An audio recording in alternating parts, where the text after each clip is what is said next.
प्रसादात् भगवते प्रसाद यस्य प्रसादान्न गति कुतयपि ध्यायोंस्तुवंस्तस्य यशस्वी सन्धं वन्दे गुरुश्री चरणारविन्दम्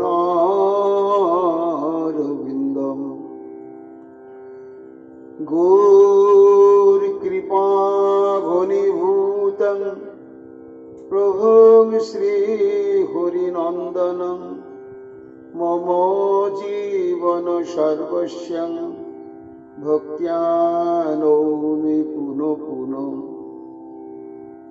राधा कृपामयं वपुं श्रीगुरुदिनतारकं प्रभुं श्रीगौरगोपालं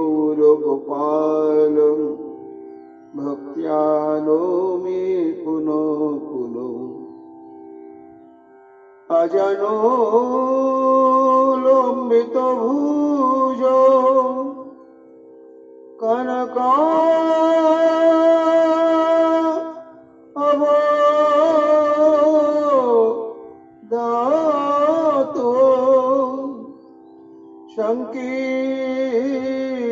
संकीर्तनैकपितरो कमलायताक्षो विश्वम्भरो द्विजबलो जुगोधर्मपालो वन्दे जगत्प्रियकरो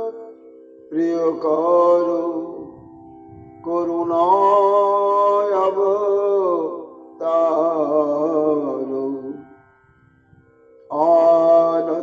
आनन्दलीलामय विग्रहाय हेमाभदिव्यच्छविसुन्दराय तस्मै महाप्रेमरसप्रदाय चैतन्यचन्द्राय नमो नमस्ते निरानन्दमिदं सर्वं प्रेमानन्दस्पदे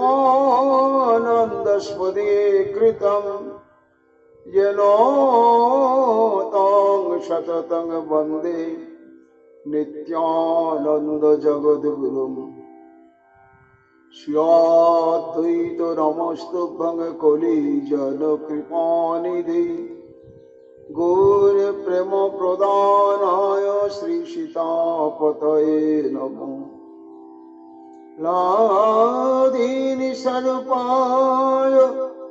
गौराङ्गसुहृदाय च भक्तशक्तिप्रदानाय गदाधर नमस्तुते प्रणमामि श्रीवासं तमाद्यं पण्डितं मुदा श्रीगौराङ्गकृपापात्रं कीर्तनानन्दमानसम् गौरीप्रेमप्रदावैव सर्वत्र समदर्शिने नारायणसुताय च श्रीमन्नरहरये नमः बर्हापीडाभिरामं मृगमदतिलकं कुण्डलाक्रान्तगण्डं कञ्जाक्षं कुम्भकण्ठं स्मितसुभगमुखं साधुर्यस्तवेणुं श्यामं शान्तं त्रिभङ्गं रविकरो वसनभूषितं वैजयन्त्या वन्दे वृन्दावनस्थयुवतिशतवृतं ब्रह्मगोपालमीशं नमो रविरनेत्राय वेणुवाद्यविनोदिने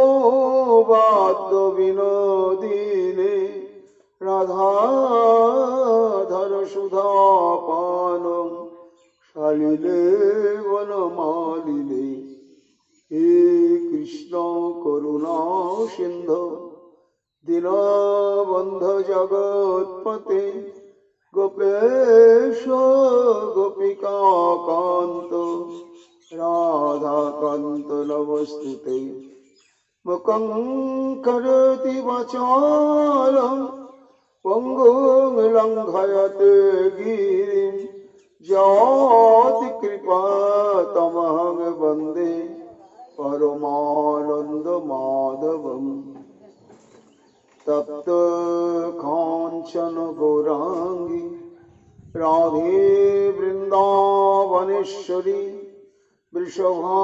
বৃষভানুসুতে দেবী তং নমামি হরিপ্রিয়ে মহাভাবস্বরূপতং কৃষ্ণ প্রিয়া বরীয়সী প্রেমী ভক্তিপ্রদে দেবী রাধিকা তং নমাম্যহম বন্দে নন্দব্রজস্ত্রীণং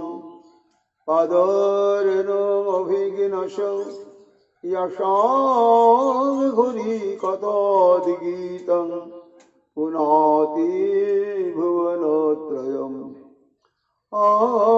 आचतुर्वदनो ब्रह्मा दिवाहुरपरो हरि अभालोचनो शम्भुर् भगवान् वदरायणि यं प्रभजन्तमनुपेतमपेतकृत्यं दैपायन विरह कातरया जुहाव उत्कृति तन्मया तया तरवयो विनेदुस्तं सर्वभूतहृदय मुनिमानतस्मै तमादिदेवमे करुणानिधानं तमालवर्णं श्रीतावतारम् अपारो संसारो समुद्र सेतुं भजामहे श्रीभागवत स्वरूपम् वाञ्छाकल्पतरुभ्यश्च कृपा सिन्धुभ्येव च पतितानां पावनेभ्यो वैष्णवेभ्यो नमो नमः पतितानां पावनेभ्यो वैष्णवेभ्यो नमो नमः जय रूप सनातन भट्ट रघुनाथ श्रीजीव गोपाल भट्ट दास रघुनाथ भक्ति भरे बंदी छाय गोसाइर चरण जहाँ हईते विघ्न नाश अभीष्ट पूरण याय गौरी भक्त वृंद गौर जादेर प्राण सबे मिले देह मोरे निताय गौर भक्ति दान निताय गौर हरि बोल निताय गौर हरि बोल निताय गौर हरि बोल जय जय निताय गौर हरि हरि बोल जय महाप्रभु तुम्हारे सदाई भूले आछि प्रभु तुमी तो आमारे भूलो ना तुम्हारे सदाई भूले आछि प्रभु तुमी तो आमारे भूलो ना भूलो ना भूलो ना भूलो ना भूलो ना तुमी तो आमारे भूलो ना भूले थाका मोरे मने राखो तुमी भूले थाका मोरे मने राखो तुमी এই তো অপার করুণা তুমি তো আমারে ভুলো না তোমারে সদাই ভুলে আছি প্রভু, তুমি তো আমারে ভুলো না। মিথ্যে ভোগ বিলাস সুখের আশায় মত হয়ে তোমার ভুলে এমনি কত জনম গেল বয়ে। মিথ্যে ভোগ বিলাস সুখে আশায় মত হয়ে তোমার ভুলে এমনি কত জনম গেল বয়ে। সুখের আশায় তোমারে ভুলে, সুখের আশায় তোমারে ভুলে পাই যে কত বেদনা। তুমি তো আমারে ভুলো না। তোমারে সদাই ভুলে আছি প্রভু, তুমি তো আমারে ভুলো না। মিথ্যে রূপের পানে চেয়ে থাকি, দৃষ্টি সুখের লাগি। ভুবন ভোলা রূপের পানে চেয়ে নাহি দেখি। মিথ্যে রূপের পানে চেয়ে থাকি, আমার দৃষ্টি সুখের লাগি।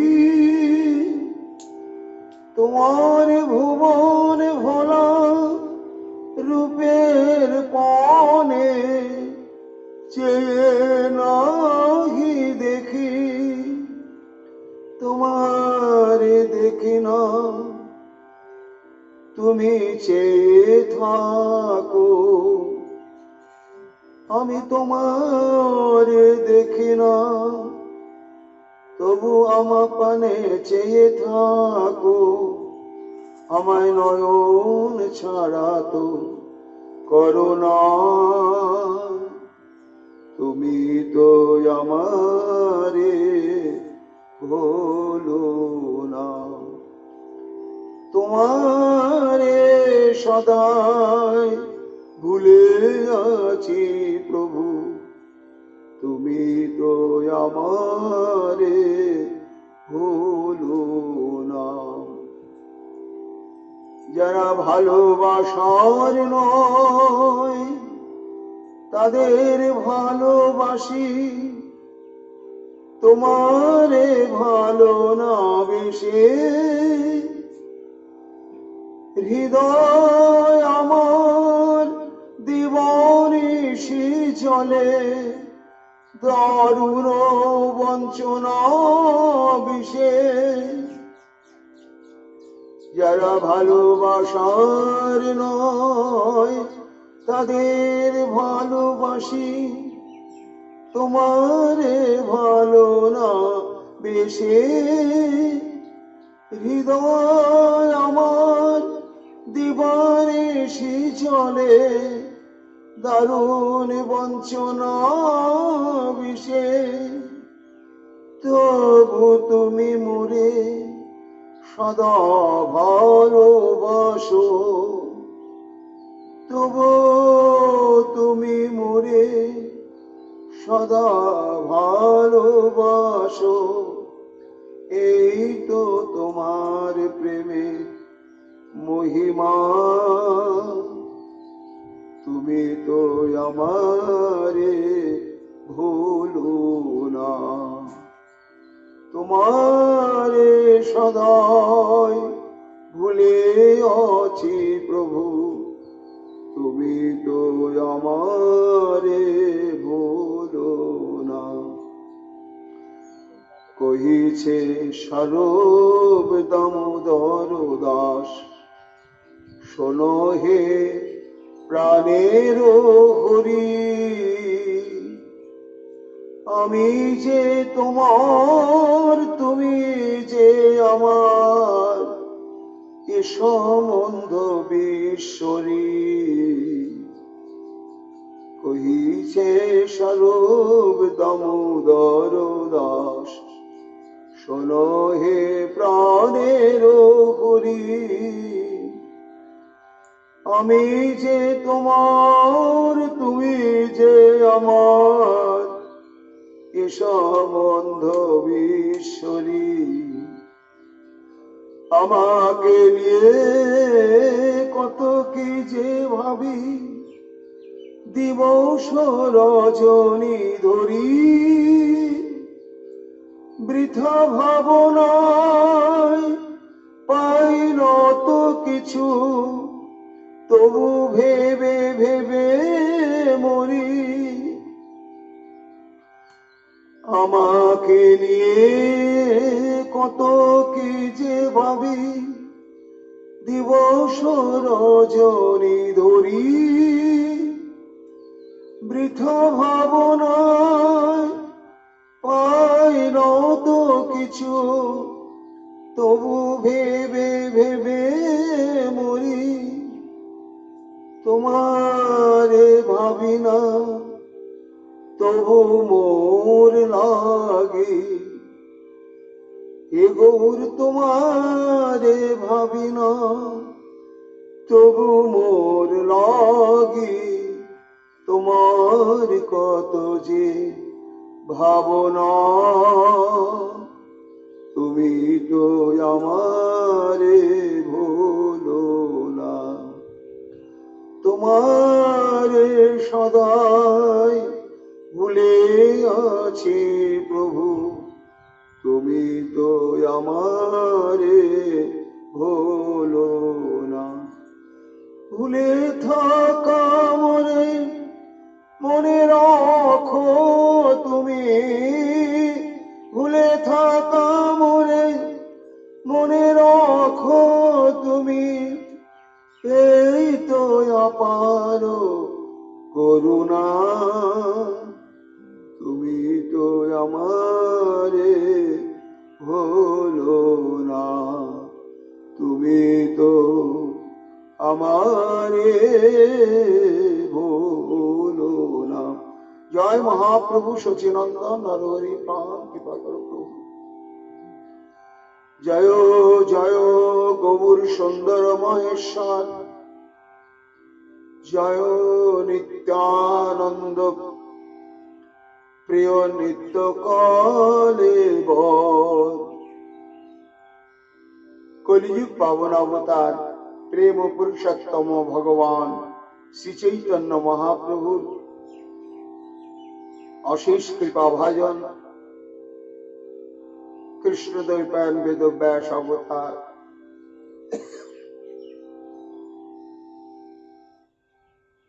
পরম পূজ্যপাদ ছিল বৃন্দাবন দাস ঠাকুর তার শ্রী শ্রী চৈতন্য ভাগবত গ্রন্থে আদি খণ্ডে দ্বাদশ অধ্যায় শ্রীমন মহাপ্রভুর লীলা বর্ণনায় উদ্যোগী হয়েছে। শুনতে হবে মহাপ্রভুর কথা। কলিযুগ, এই যুগের মানব জীবনের যে মুখ্য প্রয়োজন তত্ত্ব, কি প্রয়োজনে আমাকে বাঁচতে হবে আর কি প্রয়োজনে কর্ম সাধন করতে হবে। কেবল তো বাঁচার জন্যই কর্ম সাধন নয়, একটা উদ্দেশ্য রয়েছে। জগতে উদ্দেশ্যবিহীন কোনো কিছুই হয় না। শ্রী ভগবান যে মানব জন্মটি দিয়েছেন, জীব স্বয়ংক্রিয় কোনো যন্ত্র বিশেষ নয় যে ইচ্ছা করলো আজকে মানব কুলে জন্মগ্রহণ করলো, কালকে আবার গিয়ে অন্য কোনো কুলে জন্মগ্রহণ করবে, আবার মনে হবে তখন মানব জীবনে ফিরে আসবে। না, জীব মাত্রই হচ্ছে পরমেশ্বর, তার সম্পূর্ণ নিয়ন্ত্রণাধীন। আমার জন্ম গ্রহণ, আমার মানব দেহ প্রাপ্তি অপ্রাপ্তির সমস্ত কিছু দায় দায়িত্ব সেই পরম পুরুষের উপরে। তিনি এই মানবকুলে পাঠিয়েছেন, এবং শুধু পাঠিয়েছেন নয়, আমি যতদিন বাঁচব, যতদিন আমি ভোজনাদি করব, তার আহারের জন্য নির্দিষ্ট তিনি ব্যবস্থা করে রেখেছেন। আমি যদি আহারের জন্য কর্মচেষ্টা নাও করি, তাহলেও প্রভু আমার আহারের ব্যবস্থা করবেন, এটা নিশ্চিত সত্য বাস্তব ঘটনা। তাহলে আমাকে সুপরিকল্পিতভাবে তিনি পাঠিয়েছেন। কেন তিনি পাঠালেন? সর্বসৃষ্টির মুকুটমণি মানব দেহ দিয়ে সবার উপরে মানুষ সত্য, তাহার উপরে নাই। গ্রাম বাংলার কবি চণ্ডীদাস ঘোষণা করলেন, সমগ্র বেদ উপনিষদের সার সিদ্ধান্তের সংবাদ। শোনরে মানুষ ভাই, সবার উপরে মানুষ সত্য, তাহার উপরে নাই। কেন না? 84 লক্ষ প্রকারই হচ্ছে তো জীবের দেহ। এর বাইরে রয়েছে ভূত, প্রেত, পিশাচ, দানব, অসুর, রাক্ষস, দেবতা, কিন্নর, গন্ধর্ব, বেতাল, কুষ্মাণ্ড, বহু কিছু রয়েছে।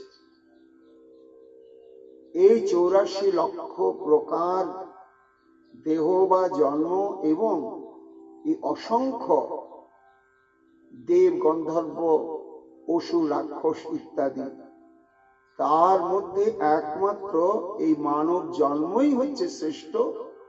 কেন না? এই মানব জন্মের দ্বারায়, মানব দেহের দ্বারায় প্রেম সাধনা করে মানব শ্রী ভগবানকে প্রেম রজ্জুতে বাঁধতে পারে।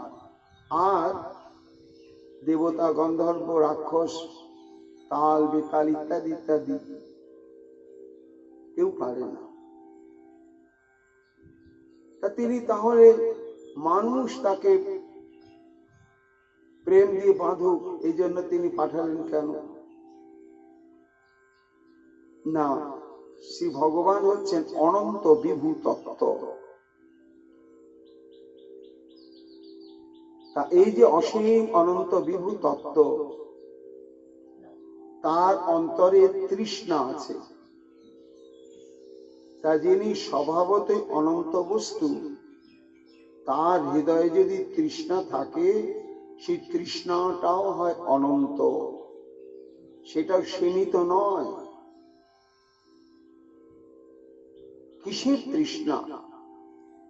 না, প্রেম তৃষ্ণা।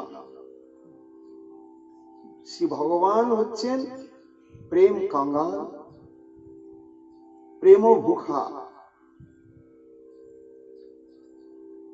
তাই অনাদি অনন্তকাল তার নিত্য পরিকর বৃন্দ তাকে অজস্র প্রেম উপচারে নিরন্তর সেবা করে সুখ দিয়ে চলেছেন। কিন্তু যেহেতু তিনি অনন্ত, তার প্রেম তৃষ্ণাটা নিবৃত্তি লাভ করছে না। তাই সমগ্র জীব এই প্রেম সাধনার দ্বারা প্রেম প্রাপ্ত হয়ে ওই নিত্য পরিকর গণের মতো তারাও নিত্য স্বরূপ প্রাপ্ত হয়ে আমাকে প্রেম উপচারে ভালোবাসুক, এটি ভগবানের স্বার্থ। আর এই স্বার্থ পূরণের জন্যই তিনি কৃপা করে জীবাত্মাকে এই মানব জন্ম প্রদান করছেন। তাহলে মানব জীবনের উদ্দেশ্য কি? না একমাত্র উদ্দেশ্যই হচ্ছে সর্বেন্দ্রিয়ের দ্বারা, সর্বমনোবৃত্তির দ্বারা শ্রী ভগবানকে সেবা করা, প্রেম যুক্ত হয়ে। পত্রং পুষ্পং ফলং তয়ং যো মে ভক্ত্যা প্রযচ্ছতি তদ অহম ভোক্তু উপরিতমস্নামি প্রযতাত্মনা। এই শ্লোকের মধ্যে ভক্তি বা প্রেম কতবার বললেন? পত্রং পুষ্পং ফলং তয়ং যো মে ভক্ত্যা, যে কোনো বস্তুই ভক্তি মাখিয়ে যদি আমাকে অর্পণ করে, তাহলে ওই তার ভক্তি মাখা উপচারটি আমি প্রেমের সঙ্গে অস্নামি গ্রহণ করে থাকি, ভোগ করে থাকি। তাহলে মানব জীবনের মুখ্য উদ্দেশ্যই হচ্ছে ভগবত প্রেম সাধন। আর এই প্রেম সাধনের ক্রম কি? না, এই প্রেম সাধনের ক্রম আছে। কোটি কোটি জন্ম, আহার, নিদ্রা, ভয় এবং মৈথুন, এই পাশবিক প্রবৃত্তির পেছনে আমরা নিরন্তর ভাবে ছুটতে ছুটতে জীবনের ওটাই প্রয়োজন তত্ত্ব ভেবে নিয়েছি, এবং ওই আহার, নিদ্রা, ভয়, মৈথুন এই প্রয়োজন সাধনের জন্যই আমাদের আত্মা, আমাদের মনোবৃত্তি, আমাদের ইন্দ্রিয় সমস্ত সর্বক্ষণ তৎপর। সেখান থেকে চিত্তবৃত্তিকে সরিয়ে নিয়ে এসে যে ভোগের জন্য আমার জন্ম নয়, শ্রীকৃষ্ণকে আমার হৃদয়ের প্রেম ভোগ করানোর জন্য আমার জন্ম। এই বাস্তব প্রয়োজন, বাস্তব সত্যের ভূমিতে দাঁড়ানো বড় কঠিন। তো সেইখানে ক্রমে ক্রমে সেটি মানুষ সম্যক উপলব্ধি করে যে আমার জীবনের উদ্দেশ্য কি, ভগবানকে আমি কি দিয়ে তাকে সন্তুষ্ট করতে পারি। না, সেটি হচ্ছে প্রেম। আর এই প্রেম হচ্ছে ভজন সাধন করতে করতে করতে যোগ্যতা লাভ হয় সাধকের। তার আগে অনেকগুলো স্তর অতিক্রম করে উঠতে হয়, তারপরে সেই প্রেম নামক দুর্লভ সম্পত্তি প্রাপ্ত হয়। তখন তার নাম হয় প্রেম ভক্তি। তার আগে সাধন ভক্তি স্তর, তারপরে ভাব ভক্তি স্তর, তারপরে প্রেম ভক্তি স্তর। এই প্রেমার বশ কৃষ্ণ সর্বানন্দ ধাম। কলিযুগে এই প্রেম পেতে গেলে কলিজীবের কি যোগ্যতা রয়েছে? মহাপ্রভু বললেন যে জীবকে প্রেমের সাধন করতে হবে, কিন্তু যোগ্যতা কোথায়? আবার মহাপ্রভু নির্দেশ দিলেন, কাম ক্রোধের দাস। হাতের তালুতে নুন দিয়ে একটা কাঁচা তেঁতুল ঘষে ঘষে যদি কেউ জিহ্বায় চুটকায়, তাহলে তো জিভে জল আসে। তা এই অপরিমার্জিত চিত্তবৃত্তি নিয়ে কলির জীব সেই শুদ্ধ প্রেম ভক্তির সাধন কি করে করবে? না, করা যাবে। যিনি নির্দেশ দিলেন, তিনি শুধু নির্দেশ দিলেন না, নির্দেশ দেওয়ার সঙ্গে সঙ্গে কলিহত জীবকে যোগ্যতাও প্রদান করলেন। কিন্তু সেই যোগ্যতাটি লাভ হবে কি করে? চৈতন্য মহাপ্রভু জীবকে যে প্রেম সাধনের জন্য যোগ্যতাটি প্রদান করলেন, আর আমি যদি ভাবি যে মহাপ্রভু তো আমাকে যোগ্যতা প্রদান করেই দিয়েছেন, এইবার আমি কৃষ্ণ প্রেমের সাধন শুরু করে দিই। মহাজনগণ বলে, না, তিনি যে যোগ্যতা অর্জন করেছেন, সেই যোগ্যতা যদি নিজের জীবনে প্রতিফলিত করতে হয়, তাহলে প্রথম হচ্ছে গৌর চরণ আশ্রয় করতে হবে, গৌর কথা শুনতে হবে। তাহলে মহাপ্রভুর দেয়া যে যোগ্যতা, সেই যোগ্যতাটা কার্যকরী হবে। প্রভু তো আমাদের জন্য যোগ্যতাটা দিয়েই রেখেছেন, কিন্তু সেই যোগ্যতাটা কখন কার্যকরী হবে? না, যখন আমরা প্রাণ ভরে গৌর গৌর বলবো, আর প্রাণ ভরে যখন গৌর নাম, গৌর লীলা কথা শ্রবণ করব, প্রাণ ভরে যখন গৌরকে ভাবতে থাকবো। যার জন্য নরোত্তম ঠাকুর মশাই বললেন,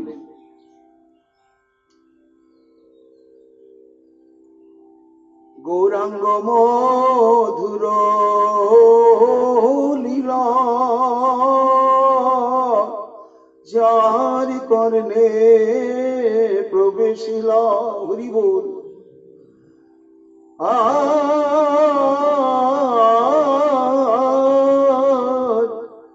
গৌরাঙ্গ মধুর লীলা যারি করনে প্রবেশিলা। হৃদয় নির্মল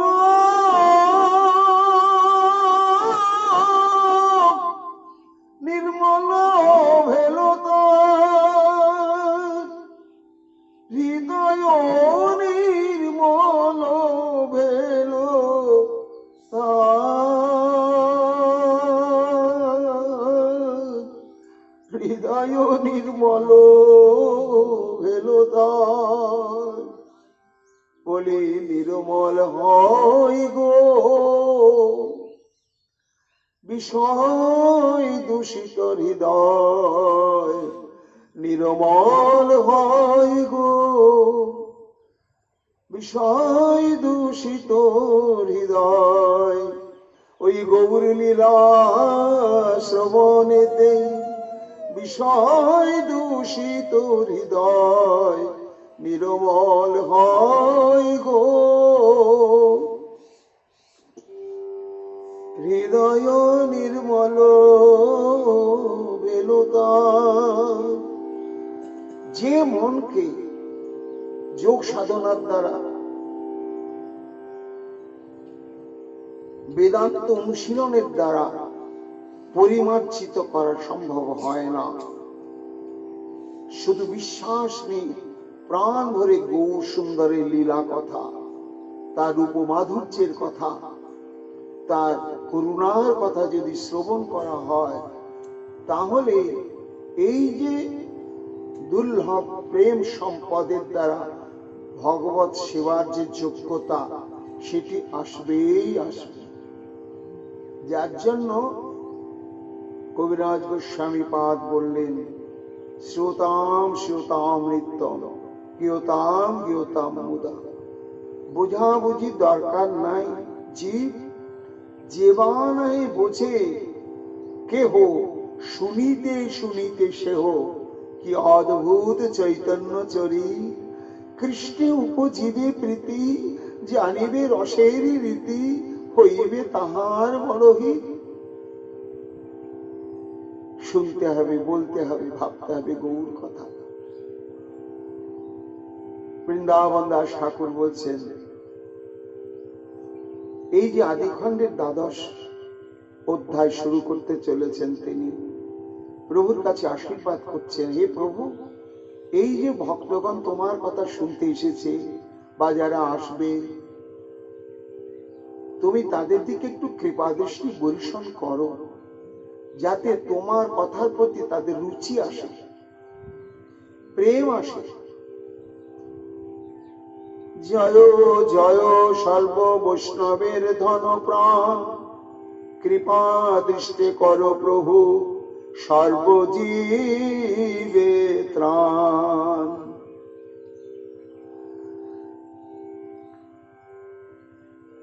গৌর মাধুর্যের যতক্ষণ আস্বাদন না হবে, ততক্ষণ মায়ার প্রভাব থেকে তো আমরা মুক্ত হতে পারবো না। তা এই আদিখণ্ডের মহিমা কি বলছেন? আদিখণ্ড কথা ভাই শোনো সাবধানে, শ্রী গৌর সুন্দর গয়া চলিলা যেমনে। আমার শ্রী গৌর সুন্দর গয়া চলিলা যেমনে। গতকাল আমরা শ্রবণ কীর্তন করেছি, বেনাপোলের জঙ্গলে লক্ষ হীরাকে হরিনাম সাধনে সুপ্রতিষ্ঠিত করে নামের সাধনে তাকে বসিয়ে নামাচার্য হরিদাস নবদ্বীপে উপস্থিত হয়েছে। এইবার সমগ্র নবদ্বীপবাসী হরিদাসকে পেয়ে আনন্দে আত্মহারা।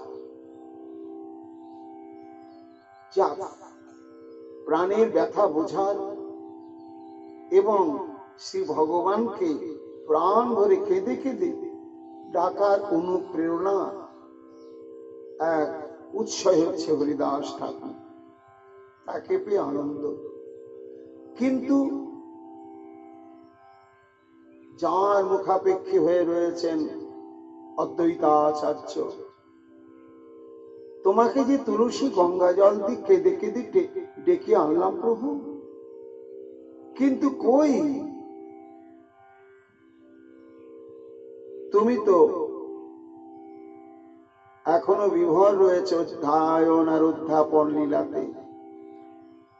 আর এদিকে ক্রমে ক্রমে কলির তাণ্ডব নৃত্য বেড়েই চলেছে।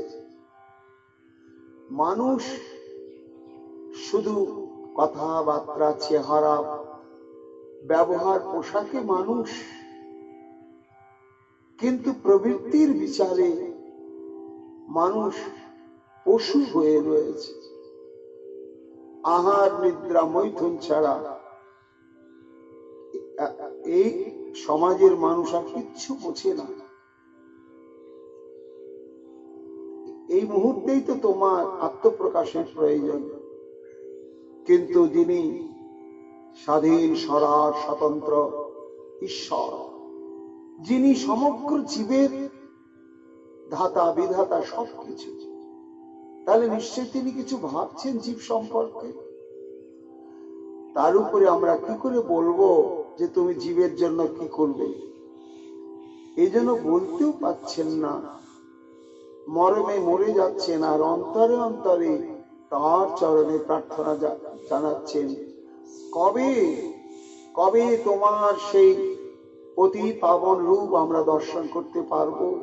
নামে প্রেমে তুমি সমগ্র বিশ্বকে, যেমন এই বিষয় ভোগানন্দে মানুষ আত্মহারা হয়ে রয়েছে, একদিন তারা কৃষ্ণ নামে, কৃষ্ণ প্রেমানন্দে বিভোর হয়ে আত্মহারা হয়ে তারা বৃন্দাবনের দিকে চলতে থাকবে। এই ব্যাকুলতায়, হাহাকারে শ্রী অদ্বৈতাচার্য থেকে আরম্ভ করে সমস্ত নবদ্বীপবাসীর এই বৈষ্ণব ভাবাপন্ন যেসব ভক্তগণ, তাদের একটি চিন্তা মহাপ্রভুকে নিয়ে। বৃন্দাবন দাস ঠাকুর বলছেন, দেখা যাক প্রভু কি জীবের জন্য কিছু করবেন না? আদিখণ্ড কথা ভাই শোনো সাবধানে, শ্রী গৌর সুন্দর গয়া চলিলেন যে মনে। তাহলে এখানে আমরা দুটি বিষয় জানতে পারছি। একটি হচ্ছে আদিখণ্ডে বৃন্দাবন দাস ঠাকুর শ্রীমন মহাপ্রভুর গয়া যাত্রা প্রসঙ্গ বর্ণনা করতে চলেছে, কিন্তু এই প্রসঙ্গটি এত গুরুত্বপূর্ণ, এত গম্ভীর এবং এত প্রয়োজনীয়, যার জন্য তিনি বলছেন শোনো সাবধানে, অত্যন্ত সাবধানতার সঙ্গে শ্রবণ করো। এই সাবধান কথাটার কি অর্থ? না, সাবধান শব্দের অর্থ হচ্ছে তৎপরতা। কেমন না, যেমন এই বর্তমানে একটা বাস্তব আমরা দৃষ্টান্ত দিচ্ছি, যেমন এই করোনা ভাইরাস, এটা একটা দৈব, ভগবত ইচ্ছায় একটা দৈব আমাদের সামনে এসে উপস্থিত হয়েছে। গবেষকগণ এর থেকে নিজেকে আত্মরক্ষার জন্য কতগুলো নিয়ম কানুন তারা গবেষণা করে খুঁজে পেয়েছেন। যেমন দূরত্ব বজায় রাখা, যেমন মুখ, নাক ইত্যাদিকে সবসময় ঢেকে রাখা, তার জন্য কিছু রাসায়নিক পদার্থ যে কোনো বস্তুতে হাত দিলে সেটা ব্যবহার করা, এটা মানুষ জানবে কি করে? না, মানুষকে জানানোর জন্য সভা সমিতি করে বলা হচ্ছে, তাই তো। এখন সাবধানে শোনো শব্দের অর্থটা আমি বলছি। যে তারা কি করছেন না, প্রথমে এই যে রোগটা কত ভয়ঙ্কর এবং কত সংক্রামক তার দৃষ্টান্ত দিয়ে দিয়ে মানুষকে সচেতন করছেন। তারপরে তার থেকে নিষ্কৃতি পেতে গেলে, আত্মরক্ষা করতে গেলে কি করতে হবে তার বিবরণ তখন বলছে। তাহলে একদিকে ব্যাধির ভয়ঙ্করতা সম্পর্কে বলছেন এবং আর একদিকে তার থেকে কি করে আমরা আত্মরক্ষা করতে পারবো সেটা বলছেন। এই প্রসঙ্গগুলোকে সাবধানের সঙ্গে বলা হচ্ছে। কেন শোনো না, শোনার পরে তুমি এই নিয়মগুলো অবশ্যই পালন করবে। তা যিনি এই নিয়মগুলোর কথা শোনার পরে সচেতন হয়ে গেলেন এবং সেই মুহূর্ত থেকেই তিনি নিয়মগুলোকে মানতে শুরু করে দিলেন। তা যিনি সঙ্গে সঙ্গে নিয়মগুলো মানতে শুরু করলেন, বলতে হবে উনি সাবধানে শুনেছেন। কেন না, শোনার সঙ্গে সঙ্গে উনি সাবধান হওয়ার জন্য একেবারে উঠে পড়ে লেগে গিয়েছেন। একেই বলা হচ্ছে সাবধানে শোনা। আর কাকে সাবধান করা হয় না, যাদের সংক্রমণের সম্ভাবনা আছে তাদেরই তো। তা মানুষেরই সংক্রমণের সমস্যা আছে বলেই মানুষকে বলা হচ্ছে। দেখুন, আমাদের বৈষ্ণব সমাজের নিয়ম আছে, প্রসাদ পেতে বসলে দোহা বলা হয়। তার আগে বলে সাধু সাবধান, ফের কহি অবধান। এই সাধু সাবধান, সাধারণ মানুষকে সাবধানের কথা বলা হচ্ছে না, চোর ডাকাতকে সাবধানের কথা বলা হচ্ছে না। সাধু তুমি সাবধান। কেন? সাধারণ মানুষ দেহ রক্ষার জন্য খেতে বসেছে, তারা খাবার খাচ্ছে, না হলে দেহ রক্ষা হবে না। তাদের সাবধানে হওয়ার কোনো প্রয়োজন নাই। তুমিও কিন্তু ওই রকমই একজন মানুষ, কোন দিক থেকে আলাদা নয়। ওই মানুষটার তোমার মধ্যে শরীরে, ও শরীরে যা আছে তোমার শরীরে তাই আছে। কিন্তু তুমি গুরু পদাশ্রিত হয়েছ, হরিনাম আশ্রয় করেছ, তুমি বৈষ্ণব বেশ ধারণ করেছ, এই জন্য তোমাকে সাধু বলা হচ্ছে। সাবধান কেন না, ওই সাধারণ মানুষ খেতে বসেছে আর তুমি বসেছে কিন্তু খেতে নয়, কি প্রসাদ পেতে। বৈষ্ণব জগতে খাওয়া কথাটা বলা হয় না, একেবারে চলে না। আসুন আসুন প্রসাদ পেতে বসুন। প্রসাদ পেলেন, পাওয়া হয়ে গেল, খাওয়া হয়ে গেল, খেলেন, এইসব চলে না। সাধু সাবধান কেন না, সাধারণ মানুষ নয় তোমাকে সাবধান, তুমি সাধু। তুমি যে প্রসাদটা পাচ্ছ, এটা প্রসাদ বুদ্ধি নিয়ে আসো ভেতরে। আগেই তুমি রান্না করা কোনো জিনিস খাবার জন্য বসেছো, খাচ্ছ, এই লঙ্কা বেশি হয়েছে, লবণ বেশি হয়েছে, কি হয়েছে না হয়েছে বলছো, বা এটা খুব ভালো হয়েছে। সাবধান কেন? ওই একটা সাবধানতাতে কোটি কোটি জন্মের ভজনে জানা হয়, এই মুহূর্তে তাই হয়ে যায়। কি না, মহাপ্রসাদে মহাপ্রসাদ বুদ্ধি, যে আমি মহাপ্রসাদ পেতে বসেছি। এই মহাপ্রসাদে মহাপ্রসাদ বুদ্ধি নিয়ে আসার জন্য সাবধান। তুমি সাবধানে ভোজন করো, মানে মহাপ্রসাদ বুদ্ধিতে তুমি ভোজন করো, তাহলে তোমার ভজন বিবর্তিত হবে। এই জন্য সাধুকে বলা হচ্ছে সাধু সাবধান, সাধারণ মানুষকে বলা হচ্ছে না। তেমনি বৃন্দাবন দাস ঠাকুর বলছেন, এই যে আদিখণ্ডে এক গুরুত্বপূর্ণ লীলা প্রসঙ্গ আমি এখন বলতে চলেছি মহাপ্রভুর কৃপায়, সেটি হচ্ছে প্রভুর গয়া যাত্রা প্রসঙ্গ। এই গয়া যাত্রা প্রসঙ্গটি এত গুরুত্বপূর্ণ যে ওই খাবার বুদ্ধিতে খেও না, মহাপ্রসাদ বুদ্ধিতে তুমি ভোজন করো। তা এই যে মহাপ্রভুর যে লীলা প্রসঙ্গ, এটা আমি অত্যন্ত একাগ্র এবং শ্রদ্ধা সহকারে শ্রবণ করলেই আমার কোটি জন্মের বাধা বিপত্তি কর্মসংস্কার অনর্থ সব বিদূরিত হয়ে যাবে এবং আমি প্রেম ভক্তি লাভ করবই করব। এই যে সুদৃঢ় বিশ্বাস, হৃদয় নির্মল ভেল তার। মহাজনের এই বাণী হৃদয়ে ধারণ করে বিশ্বাসের সঙ্গে শ্রবণ করো।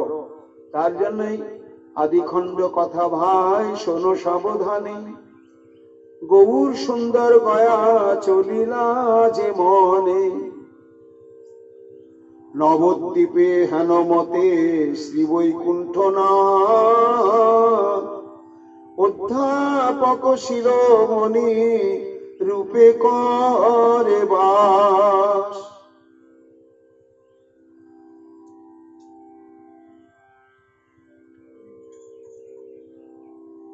বৃন্দাবন দাস ঠাকুর বলছেন, যখন সমগ্র নবদ্বীপ ক্রমে ক্রমে বিষয় ভোগে একেবারে প্রমত্ত হয়ে যাচ্ছেন, তখন আমার গৌরহরি ওই অধ্যাপক শিরোমণি রূপেই বসবাস করছেন।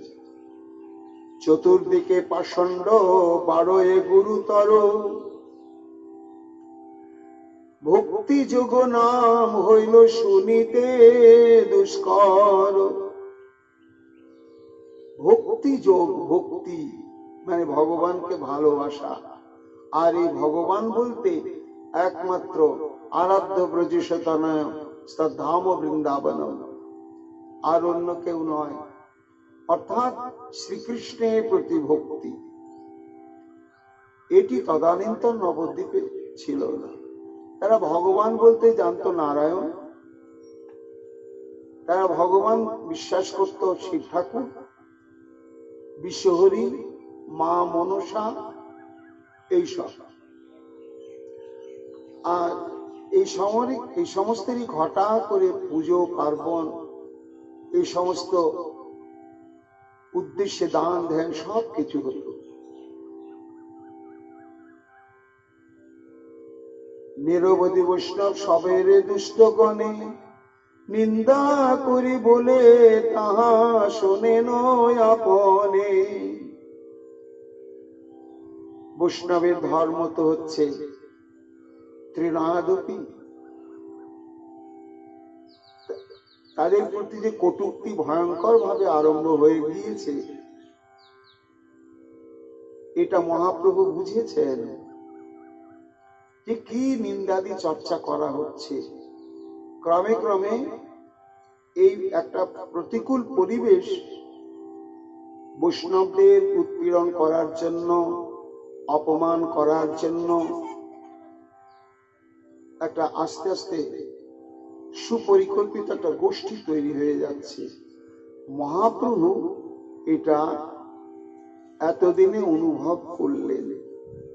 কেন করলেন না, ওই যে বৈষ্ণবগণের চোখের জল,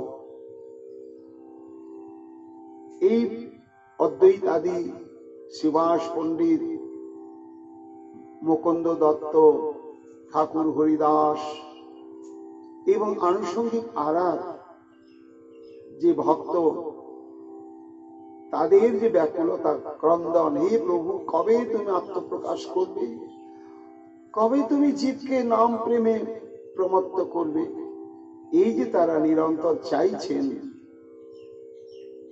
কৃষ্ণ তাহা করে যাহা বাঞ্ছে ভৃত্য, ভৃত্যের বাঞ্ছা বিনা কৃষ্ণের নাহি অন্য কৃত্য। ভগবানের কর্তব্য কর্ম কি না, ভক্তের বাসনা পূরণ।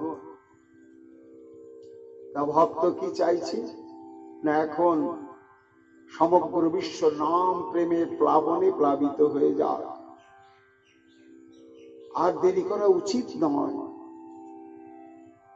ভোগের অনল একেবারে গগন চুম্বী শিখায় দাউ দাউ করে প্রজ্বলিত হয়ে উঠেছে। যেন মহাপ্রভুর অন্তরে একটি অনুপ্রেরণা জাগিয়ে দিয়েছে। তাই নিন্দা করি বলে তাহা শোনেন আপনে, মহাপ্রভু নিজের কানে শুনতে লাগলেন।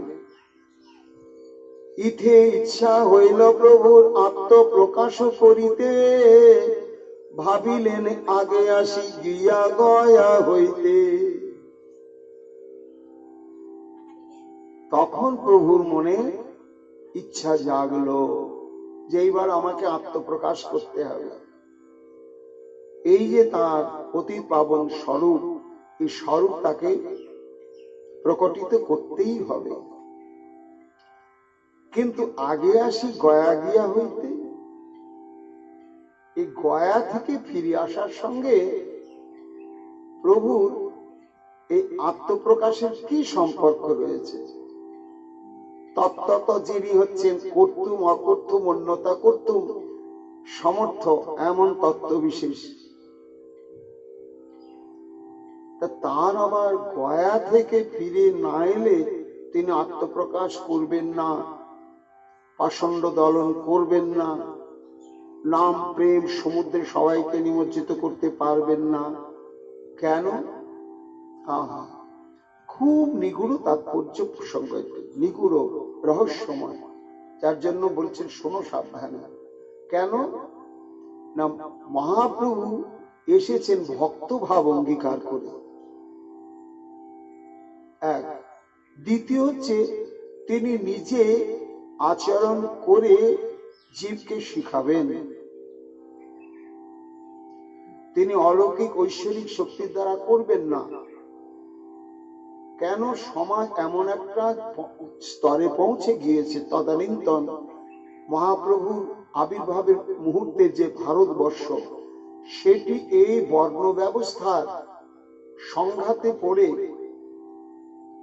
এই নিম্ন শ্রেণীর মানুষগুলো, যাদেরকে আমরা নিম্ন বর্ণ বলি, এরা এই ধর্মের অনুশীলন থেকে বঞ্চিত থাকার জন্য তাদের ভেতরে একটা বেদনা, হাহাকার। সেই সময় তারা উচ্চ বর্ণ হিন্দুর কোনো সমর্থন পেতেন না, সহযোগিতা পেতেন না। একটা চণ্ডালের ছেলে পুকুরে ডুবে মরছে, একজন ব্রাহ্মণ পাশ দিয়ে যাচ্ছে, তাকে উদ্ধার করলো না। চণ্ডাল মুচির ছেলে, ছোব আমি ব্রাহ্মণ। তদানীন্তন সমাজের পরিস্থিতিটা এমন হয়েছিল, যার জন্য এই নিম্নবর্ণের মানুষগুলো সব ধর্মান্তরিত হয়ে যাচ্ছিল। খ্রিস্টান না হলে মুসলমান। কেননা খ্রিস্টান এবং মুসলমান সমাজে আর কিছু হোক না হোক, ওখানে এক আসনে সবাই বসে। ওখানে উচ্চ বর্ণের জন্য, মধ্যম বর্ণের জন্য, নিম্ন বর্ণের জন্য শ্রেণী বিভাগ নেই। শিক্ষিত অশিক্ষিত, ধনী মহাধনী, আমির ফকির, তারা যখন ধর্মানুষ্ঠানে বসে তখন পাশাপাশি এক আসনে বসে, একসঙ্গে তাদের চলাফেরা। কিন্তু আমাদের তদানীন্তন হিন্দু সমাজে তা ছিল না। ব্রাহ্মণরা নিম্ন শ্রেণীর মানুষকে নিমন্ত্রণ করতো না কোনো উৎসব অনুষ্ঠান। কেন? তাদেরকে বসতে দেওয়া হবে কোথায়? যেখানে বসতে দেওয়া হবে অপবিত্র হয়ে যাবে। তো এই সমাজকে তিনি উদ্ধার করতে আসছেন প্রভু আমার। তাহলে মানুষ ভুলে গিয়েছে খ্রিস্টানুশীলন কি করে করতে হবে। এই পথটা আমাকে নিজেকে হাতে নাতে অনুশীলন করিয়ে দেখাতে হবে। এটি মহাপ্রভু চিন্তা করলেন। তো দেখাতে গেলে কি কর্তব্য? না, প্রথমেই হচ্ছে ভজনের প্রথম ধাপ হচ্ছে সাধু সঙ্গ, আর দ্বিতীয় ধাপই হচ্ছে দীক্ষা, গুরু পদাশ্রয়। মহাপ্রভু কিন্তু এখনো দীক্ষা গ্রহণ করেননি। অর্থাৎ আমরা সাধারণ বিচারে বলতে পারি যে গুরু কৃপা শক্তির উদ্বোধন এখনো মহাপ্রভুর অন্তরে হয়নি। লোকশিক্ষার জন্য তিনি ভক্ত ভাব অঙ্গীকার করে এসেছেন। এই জন্য তার অপেক্ষা রয়েছে, যতক্ষণ গুরু কৃপা শক্তি না হবে ততক্ষণ আমি পরিপূর্ণভাবে আত্মপ্রকাশ করতে পারবো না। কেন না, আমি গুরু পদাশ্রিত হলেই জীব তখন আমার এই পথকে অনুশীলন করে তারা গুরু তত্ত্ব সম্পর্কে জানবে এবং সদ্গুরু পদাশ্রিত হতে থাকবে। আর গুরু কৃপা ব্যতিরেকে কখনো অন্তঃকরণে শুদ্ধ প্রেম ভক্তি সাধনার যোগ্যতাই লাভ হয় না, কিছুই হয় না। আর এটি পূর্ব নির্ধারিত হয়ে রয়েছে যে এই মহাপ্রভুর দীক্ষাটা হবে গয়া ধামে, সেখানে তিনি গুরু কৃপা প্রাপ্ত হবেন এবং গুরু সান্নিধ্য লাভ হবে। এটি হচ্ছে তার অন্তরের সংবাদ, এটা তো কেউ জানে না। তাই তিনি ভাবিলেন আগে আসি গিয়া গয়া হইতে। কেন, আমি যে যুদ্ধে নামবো, আমার মূল অস্ত্র হচ্ছে গুরু কৃপা। এই গুরু কৃপাতে অসাধ্য সাধন হয়, এটি প্রভু হাতে নাতে জগৎকে দেখাবেন। তার জন্য এই গয়া যাত্রার সিদ্ধান্ত তিনি নিলেন। ইচ্ছাময় শ্রী গৌর সুন্দর ভগবান গয়া ভূমি দেখিতে ইচ্ছা হইল তার।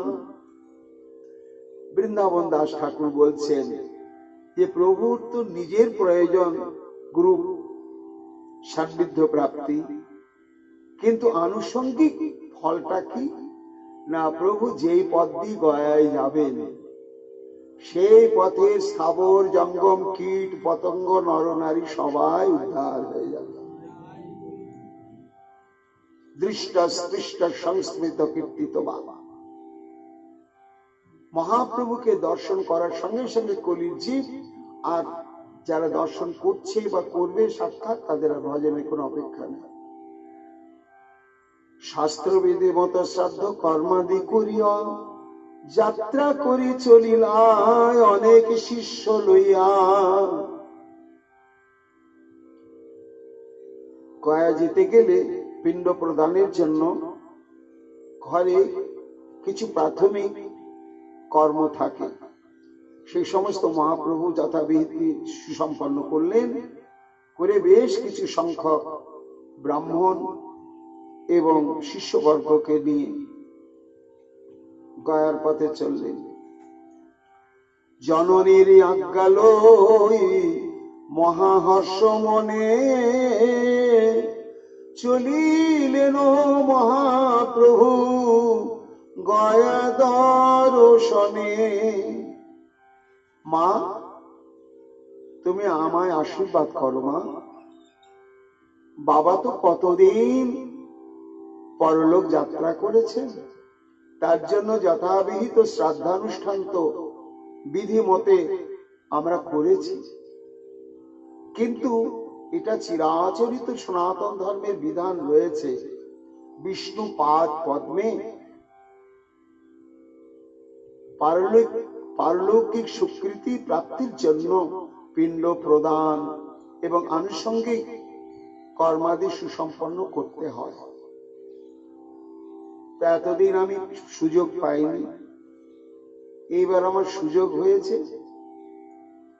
তা আমি সেই উদ্দেশ্যে যাচ্ছি। তুমি কিছু বলছো মা, আশীর্বাদ করো। কি বললি নিমায়, তুই গয়া যাবি পিণ্ড প্রদানের জন্য? পিতৃগণ নিস্তার করিতে যাবে তুমি, আপনা লাগিয়া তোরে কি বলিব আমি। গয়া যদি যাবি বাপ শোনো রে নিমায়, মোর নামে এক পিণ্ড দিশিরে তথায়। মা আমার কানতে কানতে বলছে, যা তোর বাবার নামে তো পিণ্ড প্রদান করবি নিমাই, তারপরে আর তোর জীবনে গয়া যাওয়া সম্ভব হবে কি না হবে আমার অবর্তমানে, আমিও তো চলে যাব। আমার নামেও পিণ্ডটা দিয়ে আসিস বাবা, এটা বিধান আছে শাস্ত্রে। তাই গয়ায় যদি যাবি বাপ শোনো রে নিমাই, মোর নামে এক পিণ্ড দিস রে তথায়। এতেকু বচন যাবে বইল শচী মাতা, মধুর বচনে তারে প্রবোধায় ব্যথা। কানতে কানতে যখন নিমায়ের কাছে শচীমা এই আবদারটি রাখলেন, তখন প্রভু বলছেন, মা তুমি চিন্তা করো না, এতেকু বচনে যবে বইল শচী মাতা, মধুর বচনে তারে প্রবোধয়ে ব্যথা। তোমার নিকটে যেন আছি নিরন্তর, এমনি জানিবে মাতা কহিল উত্তর।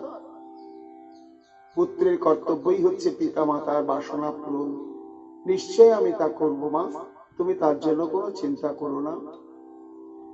পুত্রপিণ্ড লাগে প্রয়োজন সর্বলোকে,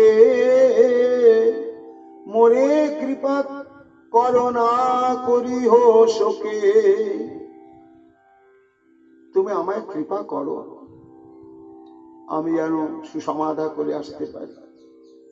এই বলে মায়ের আশীর্বাদ নিয়ে পদব্রজে গয়ার উদ্দেশ্যে নবদ্বীপ থেকে চললেন।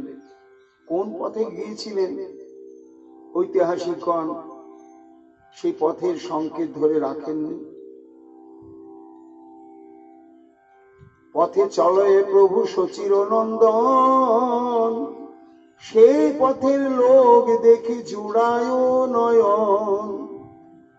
যখন নবদ্বীপের সীমানা বা গৌড়বঙ্গের সীমানা পার হয়ে মহাপ্রভু বঙ্গের বাইরে চললেন, তখন সেই আজানুলম্বিত বাহু, গলিত কাঞ্চন কান্তি বিনিন্দিত অঙ্গ কান্তি, আকর্ণ বিশ্রান্ত তার আয়ত নয়ন, আর তার অদ্ভুত মাধুর্য মণ্ডিত সেই তনু, দর্শন মাত্রেন দর্শনকারীরা মুক্ত হয়ে তাকিয়ে থাকছে। তাদের দর্শন মাত্রেন শুধু নয়ন শীতল হচ্ছে তা নয়, সর্বেন্দ্রিয় শীতল হয়ে যাচ্ছে। কে ইনি? তো দেখে মনে হচ্ছে ব্রাহ্মণ সন্তান, কিন্তু একে দেখে কেন অন্তরটা এক অনির্বচনীয় আনন্দে প্রমত্ত হয়ে উঠছে? ইনি তো সাধারণ না। শুধু তাই নয়, আরো অলৌকিক ঘটনা ঘটলো। বাল বৃদ্ধ পঙ্গু জন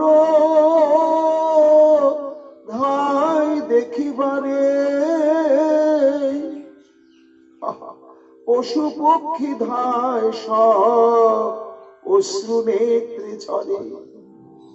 গয়ার দিকে চলেছেন মহাপ্রভু, বালকরা ছুটছে প্রভুকে ডাকার সঙ্গে সঙ্গে, তার পেছনে পেছনে। চোখের পাতাটা পড়ছে না, দেখতে দেখতে ছুটছে। যারা বৃদ্ধ তারাও ছুটছে, যারা পঙ্গু অক্ষরাগ্রস্ত উমা, তারা যখনই সবার মুখে শুনলো এরকম অদ্ভুত একটা সুন্দর মানুষ চলেছে গয়ার পথে, তখন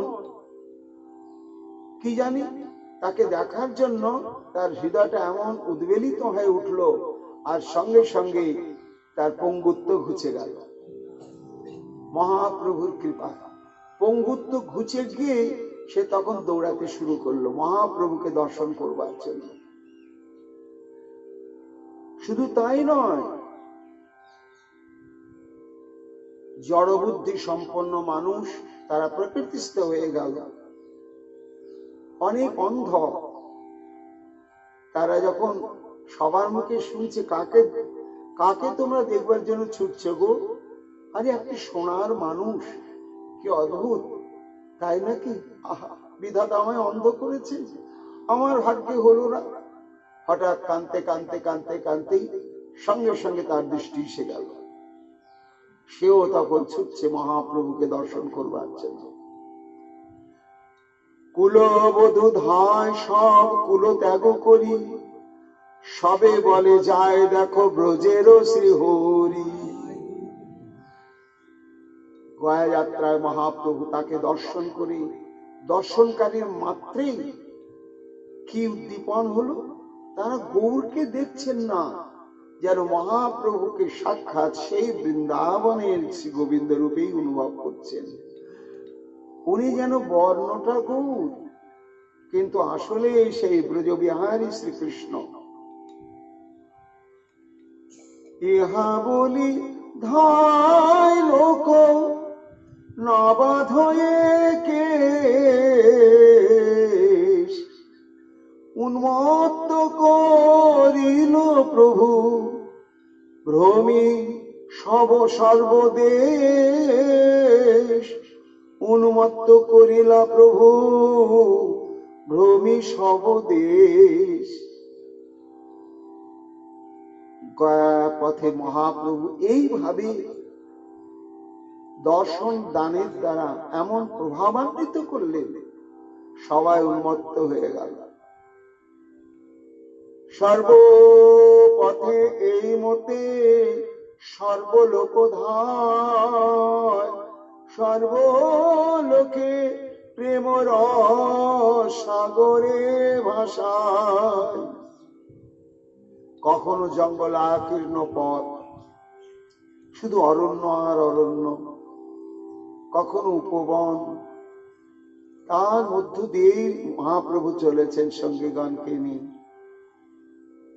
হঠাৎ মহাজন বলছেন এক অদ্ভুত দৃশ্য চোখে পড়ল।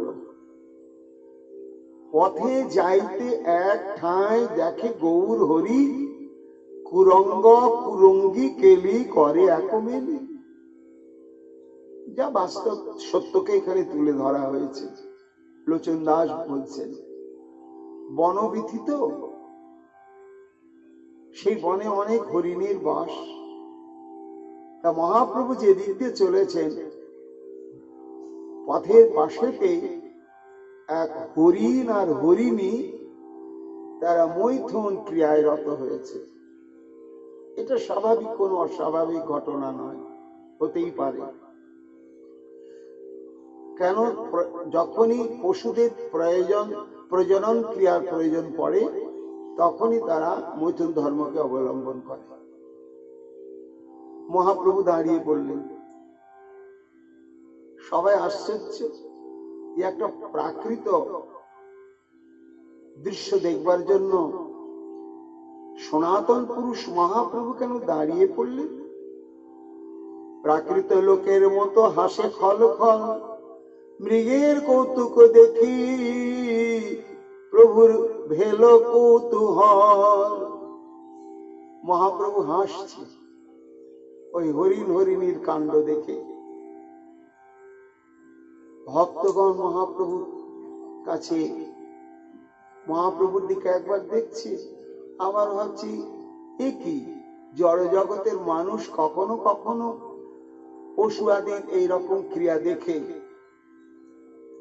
তারা নানা রকম ভঙ্গি মন্তব্য প্রকাশ করে দেখে, প্রভু কি সেই রকম?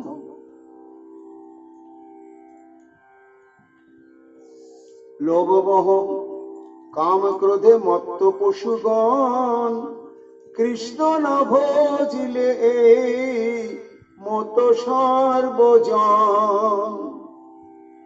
সঙ্গীগণে হাসিয়া বুঝানে ভগবান, যে ভাব মানুষে সেই পশুতে বিদ্যমান। মহাপ্রভু তখন সঙ্গীগণকে বলছে, এই দেখো এরা পশু, এই ক্রিয়াতে রত হয়েছে। এটা কিন্তু পশুর জন্য, পশুর ধর্ম।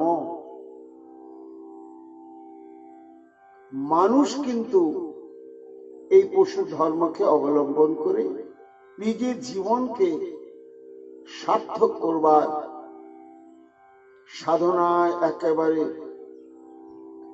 সর্বক্ষণ তৎপর। এদের দেখো, এরা তো পশু, পশু ধর্মকে আশ্রয় করে এরা করছে, করতেই হবে। কেন না? কৃষ্ণ চেতনা এদের নেই। কেন নেই না? এই দেহে কৃষ্ণানুশীলন হবে না, যার জন্য পশুদের মধ্যে কৃষ্ণ চেতনাটি ভগবান প্রদান করেননি। কিন্তু মানুষের মধ্যে কৃষ্ণ চেতনাটা দিয়েছেন। কেন না? মানব শরীরটাই হচ্ছে কৃষ্ণ অনুশীলনের উপযোগী শরীর। তাই কৃষ্ণ জ্ঞান নাই মাত্র পশুর শরীরে, মনুষ্যে না ভজে কৃষ্ণ পশু বলি তারে। মহাপ্রভু সঙ্গে গণে দেখাচ্ছে, দেখো যে মানুষ কৃষ্ণানুশীলন করে না, এই দেখো এই পশু দেখছো যেমন, ঠিক সেই পর্যায়ে সে।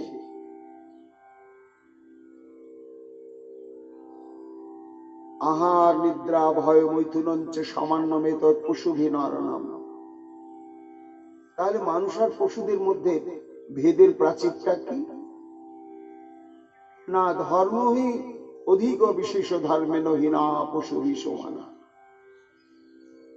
মানুষের আছে ভাগবত ধর্ম, আর পশুর আছে পাশবিক ধর্ম। ভেদের প্রাচীরটা এইখানে। তা যে মানুষ এই ভাগবত ধর্ম অনুশীলন করবে না, সে পশুভি সমানা, সে মানবাকৃতি পশু ছাড়ার কিছু নয়। এত বুঝাইয়া প্রভু জগতের গুরু, চলিলা পথেতে প্রভু বাঞ্ছা কল্পতরু।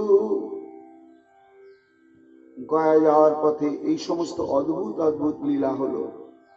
সর্বদেশ গ্রাম করি পুণ্য তীর্থময়, শ্রীচরণ হইল গয়া দেখিতে বিজয়।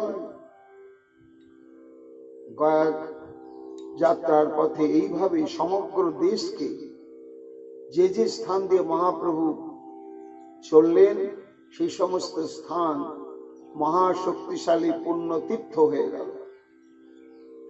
ধর্ম কথা বাক্য বাক্য পরিহাস রসে, মন্দারে আইলা প্রভু কতেক দিবসে।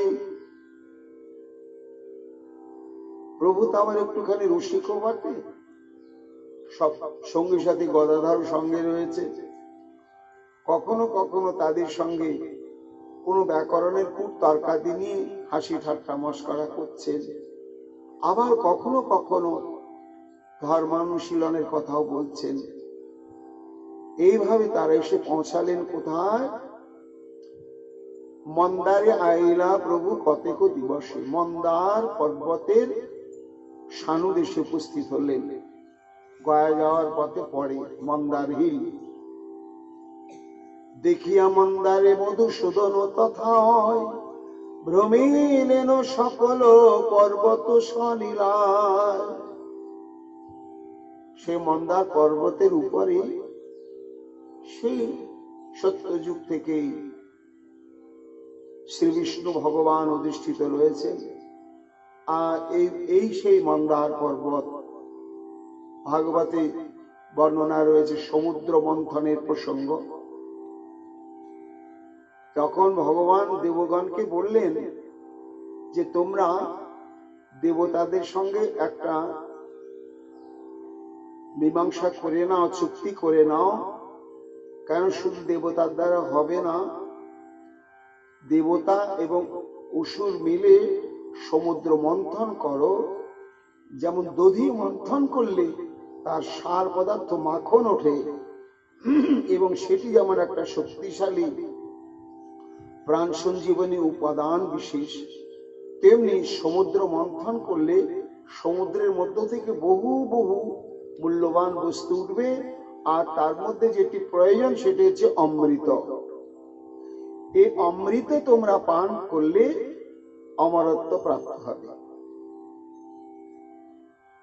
তখন দেবতাদের সঙ্গে যাই হোক একটা সামঞ্জস্য বিধান করে অমৃত প্রদানের প্রলোভন দেখে তাদেরকে রাজি করা হলো।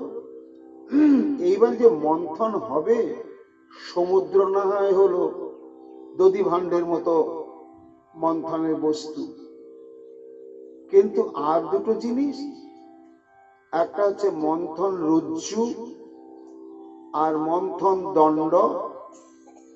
তা মন্থন দণ্ড দধি ভাণ্ডের মধ্যে দিয়ে একটা দড়ি থাকে, সে দড়িটা ধরে তখন সেটাকে ঘুরাতে হয়, ঘরর ঘরর করে ঘুরতে ঘুরতে তখন দইয়ের মধ্য থেকে মাখন উপরে উঠে এসেছে। এখন সমুদ্র মন্থন করতে গেলে সেই দণ্ডটা এক, দ্বিতীয় হচ্ছে সেই দণ্ডকে যে ঘুরানো হবে তার জন্য দড়িটা। তখন ভগবান বললেন, হ্যাঁ দড়ি তো আছে, একমাত্র নাগরাজ বাসুকী সেই দড়ি, আর দণ্ড হচ্ছে ওই মন্দার পর্বত। দেবগণ তোমরা সবাই মিলে মন্দার পর্বতটাকে নিয়ে এসে সমুদ্রের মধ্যে স্থাপন করো, আর বাসুকী নাগকে দড়ি করে বেষ্টন করে তোমরা টানাটানি করে মন্থন আরম্ভ করে দাও। বাসুকী নাগ তো প্রথমে রাজি হয়নি, তারপরে তাকে একটুখানি ছলনা করতেই হলো, অমৃত উঠলে তোমাকেও দেওয়া হবে। এই অমৃত প্রাপ্তির আশায় আমার টানাটানিতে শরীর ছিঁড়ে যাবে, কত কষ্ট হবে, ছাল টাল উঠে যাবে, তা যা অমৃত পাবো তো। নাগরাজ বাসুকী তো রাজি হলেন। এইবার এই মন্দার পর্বত, তখন দেবতা এবং অসুর মিলে, কোটি কোটি দেবতা অসুর সবাই মিলে কিনা পর্বতটাকে তুলে নিয়ে যেতে সমুদ্রের দিকে চেষ্টা করলে বটে, কিন্তু মন্দার হিল, মন্দার পর্বত এত বিশাল, এত উঁচু আর এত মহাভার, কিছু দূর যাওয়ার পরে আর সহ্য করতে না পেরে, আর সব বহন করতে না পেরে সব তার তলায় পড়ে সব চ্যাপ্টা হয়ে হরিবোল হতে লাগলো। হে প্রভু রক্ষা করো, রক্ষা করো, আর তো কোনো উপায় দেখি না। ভগবান দেখলেন, ওহো আমি তো আদেশ করেও দেখছি বিপদে পড়ে গেলাম, সবে এখন আমাকে সামলাতে হবে। তখন সেই মন্দার পর্বতকে ভগবান গুরুদের সহায়তায় তুলে নিয়ে গিয়ে সমুদ্রে ফেললেন। ওইখান থেকে মন্দার পর্বত চলে গেল সমুদ্রে। এইবার সমুদ্রের তো অতলান্ত, সমুদ্রে তো তল নেই, কোথায় যে শেষ হয়েছে কে জানে। যে সমুদ্রের মধ্যে রেখেছে আর অমনি ওটা তলাতে তলাতে কোথায় চলেই যাচ্ছে। দেবতা বলেন, ও প্রভু এ তো তলিয়ে তলিয়ে কোথায় গেল, তাহলে মন্থন হবে কি করে, তো মহা মুশকিল। তখন নিজেই কূর্ম ভগবান রূপ ধারণ করলেন। কূর্ম রূপ ধারণ করে সেই মন্দার পর্বতকে নিজের পৃষ্ঠদেশে স্থাপন করে নিলেন। এইবার ওই কূর্ম অবতার সে ভগবানের পৃষ্ঠ প্রদেশে সে মন্দার স্থাপিত থাকলো, আর ওই বাসুকী নাগকে রজ্জু করে তখন সমুদ্র মন্থন হলো। সে অনেক ঘটনা, যাই হোক। এইবার সমুদ্র মন্থনে অনেক কিছু উঠলো, অমৃত উঠলো, লক্ষ্মী দেবী উঠলেন, চন্দ্র দেবতা উঠলেন, তুলসী, এই যে বৃন্দেজি তুলসী সমুদ্র মন্থন থেকে সমর্থিত হয়েছে। হয়ে যাওয়ার পরে আবার মন্দার পর্বতকে তখন নিয়ে এসে যেখান থেকে নিয়ে যাওয়া হয়েছিল ওইখানে স্থাপন করা হলো। সেই থেকে মন্দার পর্বত হয়ে গেল মহাতীর্থ, এবং বিষ্ণু ভগবান সেখানে মধুসূদন রূপে আয়োজনিত বর্তমান। এবং এখনো সেটা প্রত্যক্ষ রয়েছে যে ওই বাসুকী নাগ দিয়ে বেষ্টন করে নিয়ে দুদিকে দেবতা অসুর মিলে যে ঘুরিয়েছিল দধি মন্থন করবার জন্য, সমুদ্র মন্থন করবার জন্য, সেটা মন্দার হিলে সেই দাগটা এখনো রয়ে গেছে, স্পষ্ট বোঝা যায়। তো মহাপ্রভু সেইখানে উপস্থিত হলেন, মধুসূদন দর্শন করলেন। তা মহাপ্রভুর সঙ্গে সেখানে কিছু বৈদিক ক্রিয়াকর্ম করতে হবে, এই জন্য কিছু সাধারণ ব্রাহ্মণও সঙ্গে আছেন, পুরোহিত সঙ্গে রয়েছেন। তারা হচ্ছে বৈদিক, তারা ভক্তি তত্ত্ব জানে না, ভক্তি কি জিনিস, ভক্তের মর্যাদা কি তারা জানে না। প্রয়োজনে তাদেরকে নিয়ে যাচ্ছেন। হেনকালে বিশ্বম্ভর সঙ্গেরও ব্রাহ্মণ, সে বিপ্র দেখি দোষে তার মন। এখন ওই যে মন্দার পর্বতে মধুসূদন দেবের শ্রীবিগ্রহের যে সেবক ব্রাহ্মণগণ, তারা তো প্রচুর এবং বংশানুক্রমিক ভাবে তারাই সেবা করে।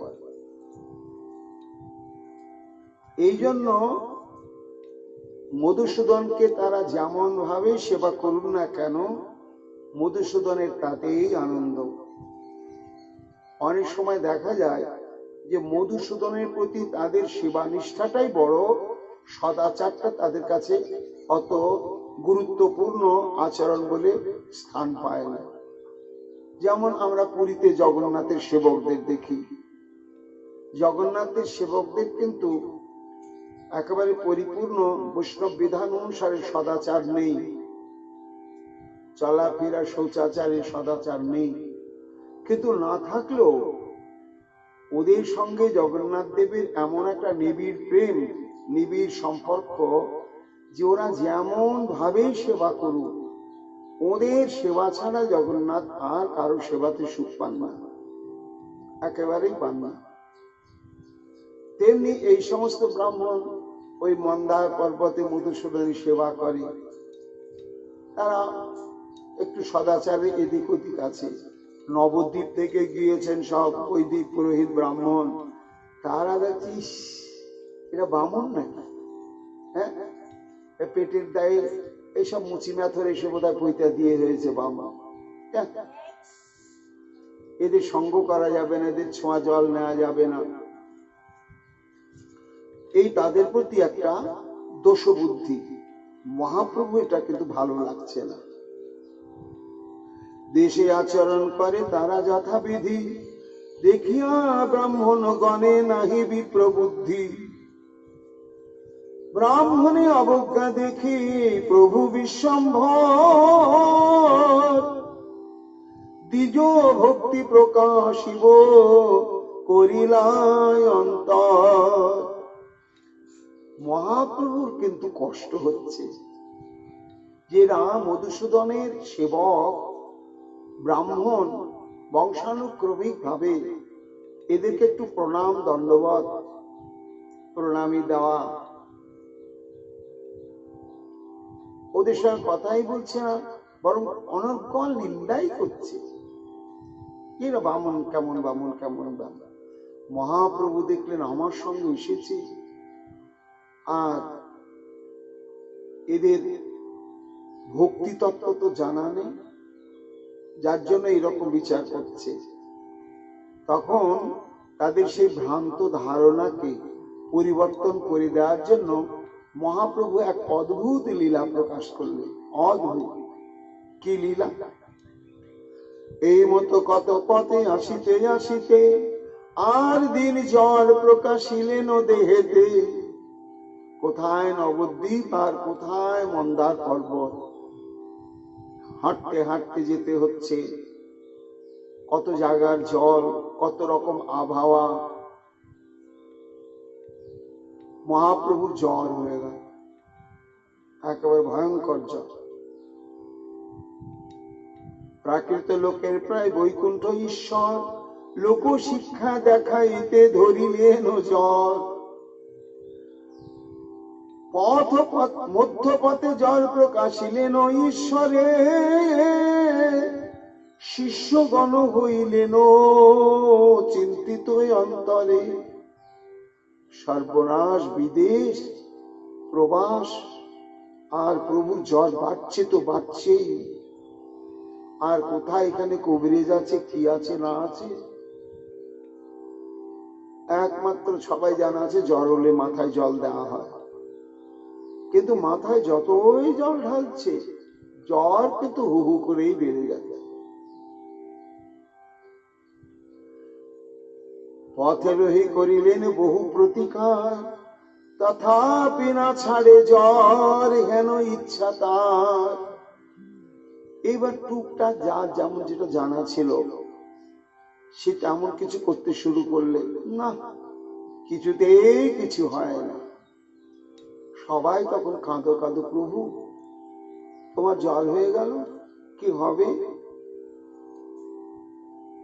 মহাপ্রভু বলছেন সব বশত, নিজের জ্বরে কাঁপছেন, সারা গায়ে জ্বালা হচ্ছে, সবাইকে বসালেন। শোনো একটা কথা, আমার জ্বর হলো কেন? আমি খুব চিন্তা করলাম, এই জ্বর হওয়ার একটা কারণ আছে। কি? বলিলা ঠাকুর শোনো শোনো নিজ জন, দেব পিতৃকার্যে বিঘ্ন হেলো কি করো? বলতো, আমরা শুদ্ধ মনে শুদ্ধ ভাবে শুদ্ধ ভক্তি নিয়ে যাচ্ছি কোথায়? যেখানে স্বয়ং শ্রী বিষ্ণুর চরণ চিহ্ন অদ্যাবধি সত্যযুগ থেকে এখনো বর্তমান, এবং সেখানে যাচ্ছি আমরা পিতৃলোকের কাজ করবার জন্য।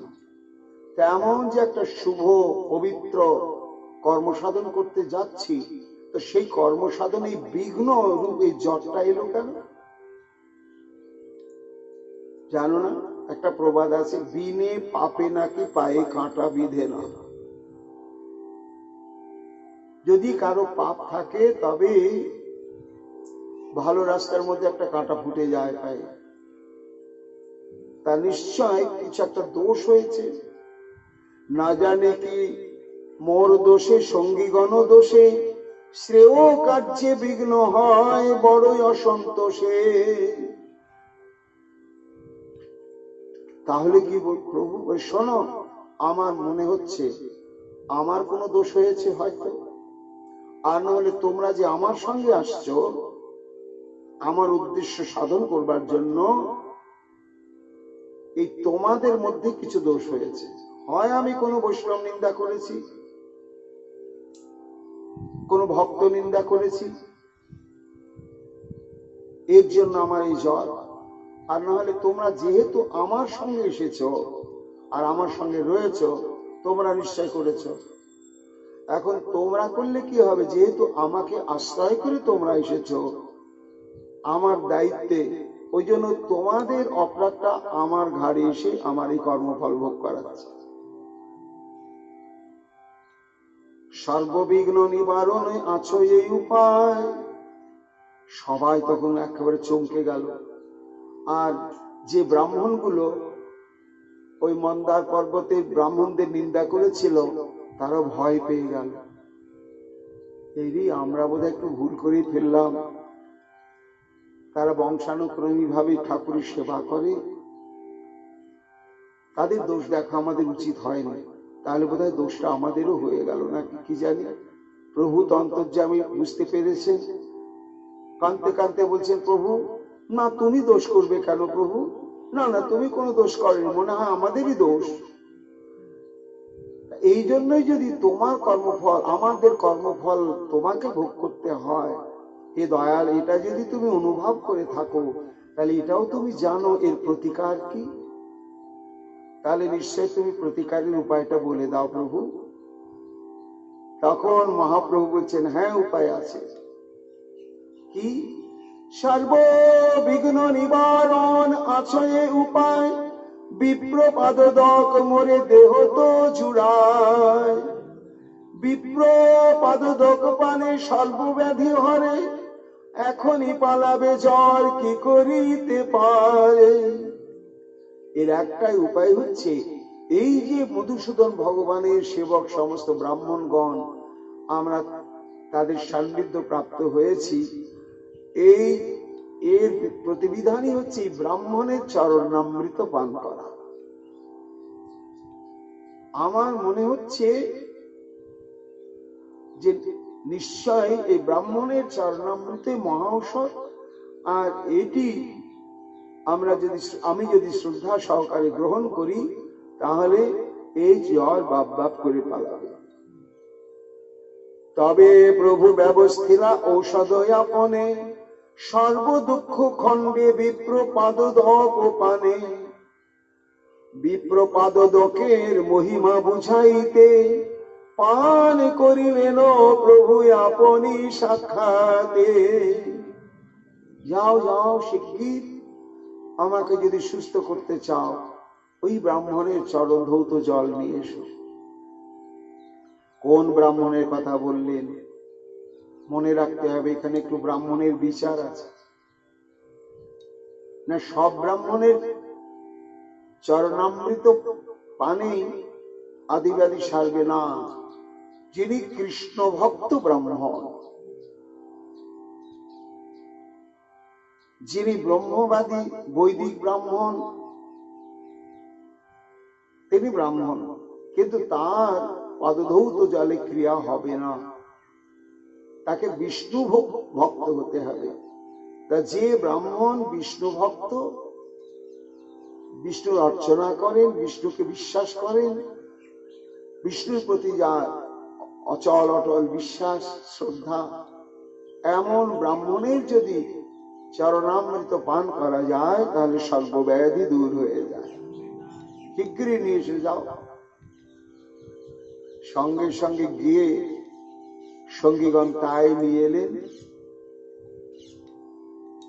বিপ্র পাদদক পান করিয়া ঈশ্বর সেইখানে সুস্থ হইলা আর নাই জ্বর। হৃদয় গৌর হরি বল। সেই ব্রাহ্মণ চরণামৃত পান করার সঙ্গে সঙ্গে মহাপ্রভুর যে উৎকট ভয়ঙ্কর জ্বর সব বিদূরিত হয়ে গেল। এইবার যে সমস্ত ব্রাহ্মণ ওই ব্রাহ্মণদের সমালোচনা করতেন তারা একেবারে ভীত সন্ত্রস্ত হয়ে তারা প্রতিজ্ঞা করলে জীবনে আর কখনো যে ব্রাহ্মণ বিষ্ণু ভক্তিবান বিষ্ণু ভক্ত, তারা যতই আচারবান অনাচারবান যাই হোক না কেন, আর ভাই আমরা কোনোদিন তাদেরকে প্রাকৃত বুদ্ধিতে বিচার করব না। কেন না, তাদের প্রেমটাই হচ্ছে সব থেকে বড় কথা। ঈশ্বরে যে করে বিপ্র পাদতক পান, ইতান স্বভাব বেদ পুরাণ প্রমাণ।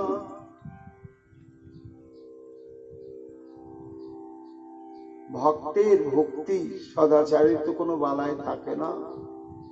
একটা দৃষ্টান্ত রয়েছে, আজ যেটা বৃন্দাবনে আছে অদ্ভুত, পৃথিবীর কোথাও নেই। সেটা হচ্ছে এই বৈষ্ণবদের মাধুকরী।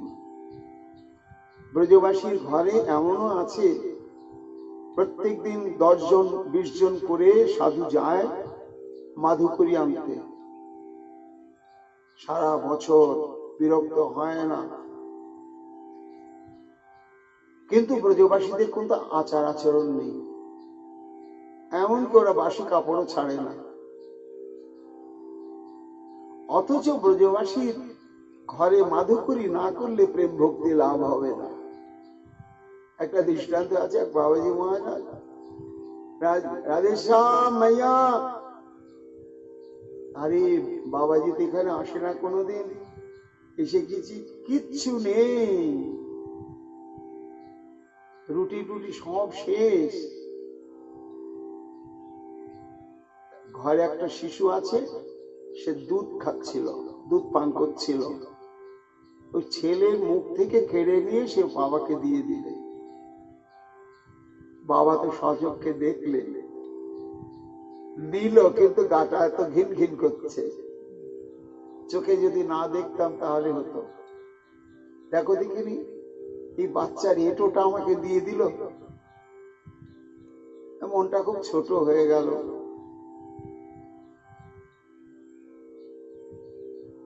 তখন মা ডেকে বলছে, বাবা তুমি মনে হচ্ছে খুব অসন্তুষ্ট হলে।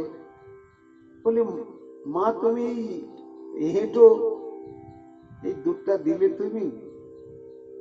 তখন বলছে, বাবা তুমি জানো না, আমাদের এই বৃন্দাবনে ব্রজবাসী ঘরে ঘরে যত শিশু সন্তান সবই গোবিন্দ, সবই লালা, নন্দলালা। তখন বাবা মনে করলে, ও এই এঁটো দুধ দিয়েছে তো, এখন এটাই এই যুক্তি দিয়ে আমাকে বুঝিয়ে দিল। তা কি হয়? তার ঘুমও হলো না, আর ওই মনটা খুঁতখুঁতে, এঁটো দুধ পেয়েও নিল, কিন্তু মনটা শুদ্ধ হলো না। শ্রী ভগবান গভীর রাত্রিতে স্বপ্ন দিলে, তুমি বৃন্দাবনে বাস করছো, ব্রজবাসীদের তুমি জানো না যেদের ঘরে আমি কিভাবে বাধা আছি? ওই ব্রজমাই যা বলেছে অভ্রান্ত সত্য। ব্রজের যত শিশু সমস্তই আমি, বালগোপাল রূপে প্রত্যেকটি ব্রজমায়ের হৃদয় নিগ্রহ প্রেম আমি আস্বাদন করি। তুমি প্রাকৃত শিশুর উচ্ছিষ্ট প্রাপ্ত হওনি, তুমি আমারই উচ্ছিষ্ট প্রাপ্ত হয়েছ। আর ঘুম হলো না। পরের দিন আবার গিয়েছে, ওই দৃশ্য, কিন্তু সেই দিন আর ওই ছেলেটাকে ছেলে দেখছে না, সাক্ষাৎ যশোদা আর দেখছেন বালগোপাল। এই যে ব্রজবাসীদের প্রেম, এই প্রেমে এখনো ভগবান বাঁধা। তাদের কোনো আচার আচরণ নেই, একেবারেই নেই। এবং এই নিয়ে কখনো কোন সাধুরা সমালোচনাও করেন না, করবেন না, করার কারো ধৃষ্টতাও নেই।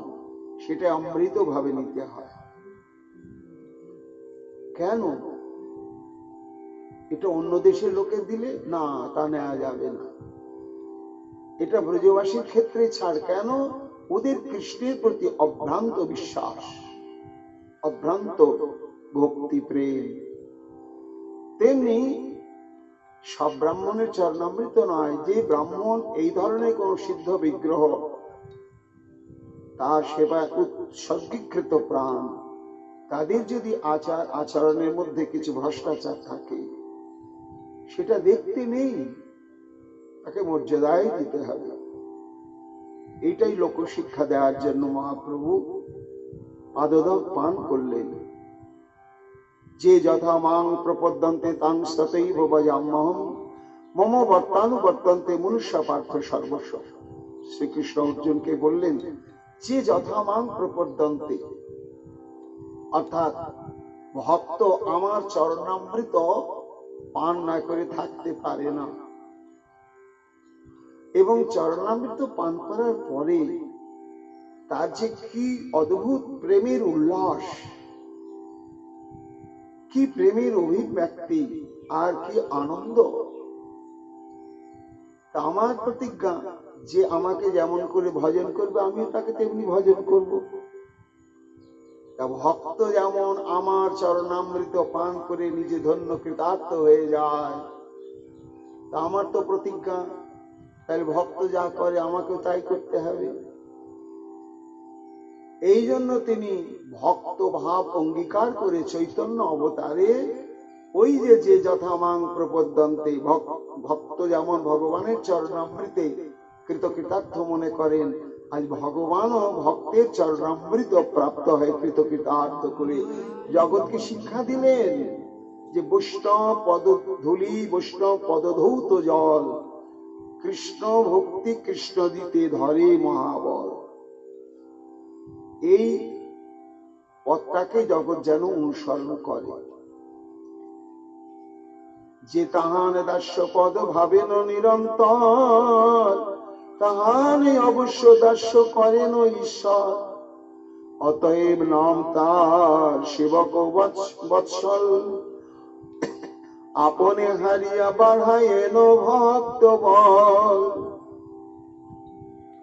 সর্বত্র সর্বত্র লক্ষ্য কহেন প্রভুর চরণ, বল দেখি কেমতে ছাড়িবে ভক্তগণ। এইভাবে বৈষ্ণব চরণামৃতের মহিমা মহাপ্রভু নিজের আচরণ দিয়ে জগতে প্রচার করলেন, করে ধীরে ধীরে গয়ার দিকে অগ্রসর হতে চললেন।